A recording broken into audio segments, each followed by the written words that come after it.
নববিবাহিতদের জন্য কিছু উপদেশ দিন। যারা সদ্য বিবাহিত তাদের উদ্দেশ্যে আমার উপদেশ সবসময় থাকে, তারা স্ত্রীর কথা মেনে চলবেন। ব্যাস, এটাই উপদেশ। আপনারা হেসে উড়াই দিলেন জিনিসটা, সিরিয়াস উপদেশ।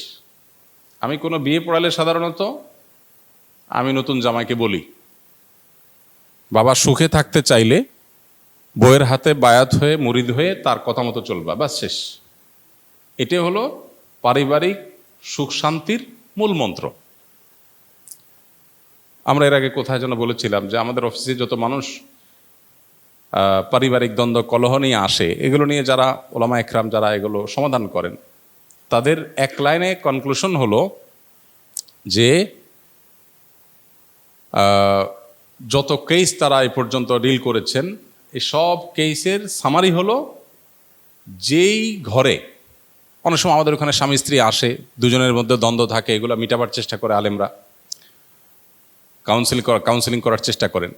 তো তারা বলেন যে যত কেস আমরা ঘাঁটছি এই নিয়ে, সবগুলো কেসের সামারি অলমোস্ট একটাই, সেটা হলো যেই ঘরে স্বামী স্ত্রীর কথা মতো চলে, স্বামীর স্ত্রীর প্রত্যেকটা কথা মানে, সেখানে কোনো অশান্তি নেই। অশান্তিটাই হলো সেখানে যেখানে কথা শোনা হয় না, ব্যাস। এই জন্য নবদম্পতি যারা আছেন তাদের উভয়েরই এটা আমল করা উচিত। বিশেষ করে ছেলেদের একটু বেশি আমল করতে হয় আর কি, মেয়েদের একটু কম। তো মেয়েদেরও করা দরকার।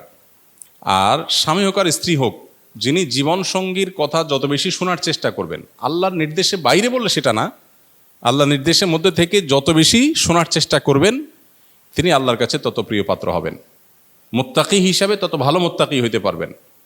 দাম্পত্য জীবনে আপনার সঙ্গীর সাথে সদাচরণ করা, এটা তো আল্লাহর নির্দেশ। আল্লাহ বলেছেন ওয়া আশিরুহুন্না বিল মারুফ, তোমরা পুরুষরা যারা আছো তোমাদের স্ত্রীদের সাথে সংসার করবে সুন্দরভাবে। একই কথা স্ত্রীদের জন্য প্রযোজ্য। অনেক স্ত্রী আছেন যে স্বামীকে সারাদিন জ্বালাতন করেন, অহেতুক কষ্ট দেন, ছোটোখাটো বিষয় নিয়ে বাড়াবাড়ি করেন।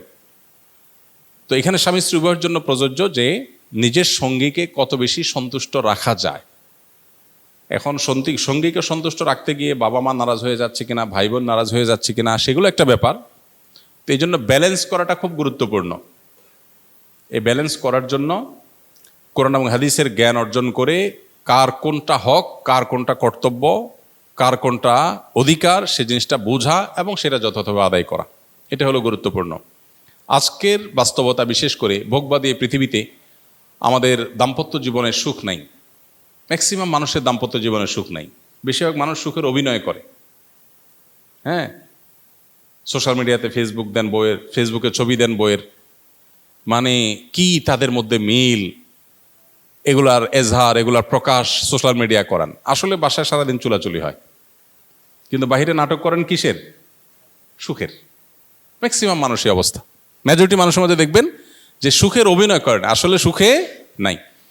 সুখ পেতে হলে স্বামী স্ত্রী উভয়কে আল্লাহর কাছে পরিপূর্ণভাবে সমর্পণ করতে হবে। আত্মসমর্পণ করা ছাড়া, পরিপূর্ণ ইসলাম গ্রহণ করা ছাড়া আপনি কখনো সুখ চূড়ান্ত লেভেলে পাবেন না।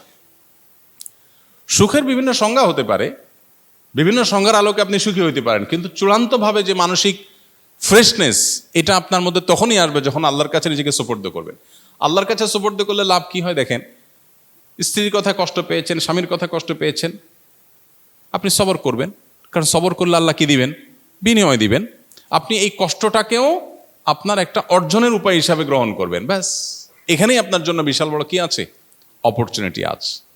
তো এই জন্য আমরা যথাসম্ভব সর্বোচ্চ চেষ্টা করবো ইনশাআল্লাহ বিইذনিল্লাহ দাম্পত্য জীবনে সবর এখতিয়ার করার। যে যত বেশি সবর করবে দাম্পত্য সঙ্গীর মধ্যে, সে আল্লাহর কাছে তত বেশি প্রিয় হবে, যে যত বেশি সবর করতে পারবে।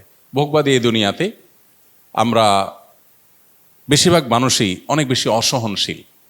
সবাই আমরা অধিকার সচেতন। স্বামী স্ত্রী যদি কোরআন হাদিস জানে, একটু ইসলাম চর্চা করে, তাহলে তারা তাদের মতো করে অধিকার সচেতন হয়। স্বামীর বক্তব্য থাকে যে আমার নির্দেশ মেনে চলতে হবে। আমাদেরকে বিভিন্ন মানুষজন দেখা হলে বলে, হুজুর আপনার বিভিন্ন ভিডিও ক্লিপ বউ পাঠায় আমারে, মেনশন করে। তাই আমি বলি যে বোর পক্ষের ওয়াজ পাইলে আপনারে পাঠায়, আপনার পক্ষের ওয়াজ গেলে আপনি তারে পাঠান না কেন? যার করণীয় সে সেটা শুনবে, সেটা না শুনে আমরা কি করি? স্বামীর বলি, দেখছো হুজুর কি বলছে, খেয়াল রাখবা।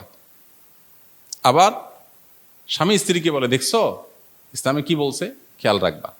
আমারটা আমি খেয়াল রাখবো, তারটা সে খেয়াল রাখবে, এটা হওয়া উচিত। সেটা না হয় আমরা দুনিয়ার সবার করণীয় ঠিক করি, নিজেরটার বেলায় ঠিক নেই।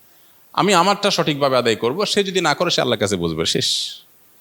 তো এই জন্য দিন চর্চা, পরিপূর্ণভাবে ইসলামের কাছে আত্মসমর্পণ করা, এটা ছাড়া কখনো দাম্পত্য সুখ চূড়ান্ত লেভেলে পাওয়া সম্ভব না। আল্লাহ তাআলা আমাদেরকে সবর এবং শুকর করার তৌফিক দান করুন। দাম্পত্য জীবনে সুখের জন্য সবর এবং শুকর, এটা নির্বিকল্প। যা পেয়েছি আল্লাহ শুকর, এর চেয়ে খারাপ হতে পারতো। আর যেটুকু হয়েছে এটার জন্য কি করা? সবর করা।